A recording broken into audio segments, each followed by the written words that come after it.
Beredar rekaman video viral yang berisi perkelahian pria dengan beberapa pemuda di depan kasir minimarket di Kabupaten Tangerang, Banten. Belakangan diketahui pria tersebut adalah Rudy Golden Boy yang merupakan mantan atlet mixed martial art. Sementara itu, lagi-lagi pengidap obesitas meninggal. Pemakaman pria berbobot 210 kg ini melibatkan anggota pemadam kebakaran dengan menggunakan katrol dan juga tandu khusus.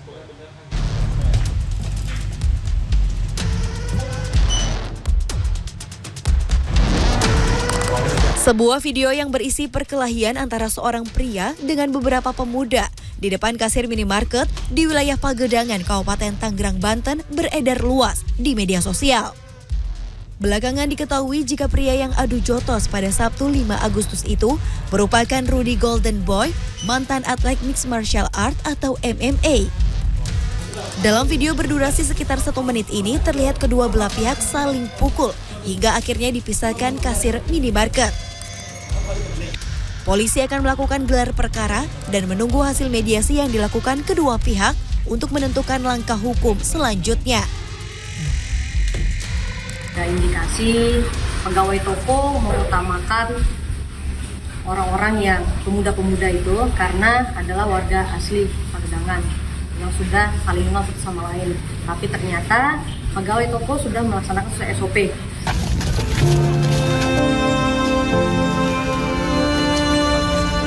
Sementara itu, proses pemakaman jenazah pria obesitas dengan berat badan hingga 210 kg pada Selasa sore ini dilakukan setelah adanya permintaan dari warga di kawasan Kampung Makassar, Kecamatan Makassar, Jakarta Timur. Warga sempat kesulitan membawa jenazah ke area pemakaman. Berdasarkan data dari Kecamatan Makassar, pria tersebut telah menderita obesitas sejak usia 6 tahun dan meninggal di rumah sakit pada Selasa.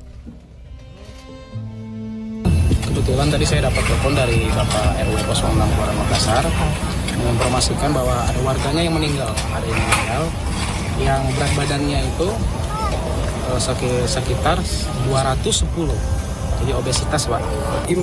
Infonya sih dia lagi sakit, keadaannya memang sakit, cuman kalau sakitnya apa belum ada keterangan lebih lanjut. Penurunan jenazah ke liang lahat dibantu sejumlah alat seperti tangga, tali, tiang penyangga, hingga tandu khusus. Tim Liputan CNN Indonesia. Kini kita ke informasi dari sejumlah daerah di tanah air. Yang pertama, aksi mahasiswa yang berunjuk rasa mendesak dicabutnya Undang-Undang Cipta Kerja di Jalan Diponegoro, Menteng, Jakarta Pusat, Selasa petang sempat ricuh. Kericuhan sempat melibatkan anggota TNI dan Polri yang melintas.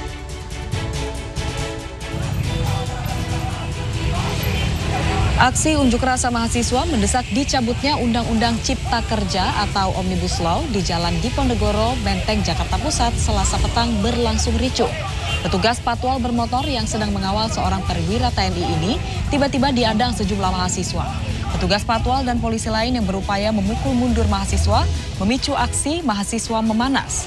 Selain blokade mobil dinas TNI, unjuk rasa juga sempat disambut protes pengendara dengan menendang ban bekas yang dibakar mahasiswa akibat akses jalannya terganggu.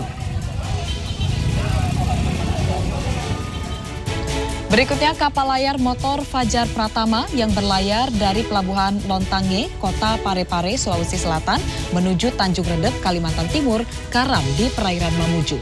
Detik-detik karamnya kapal sempat direkam oleh warga.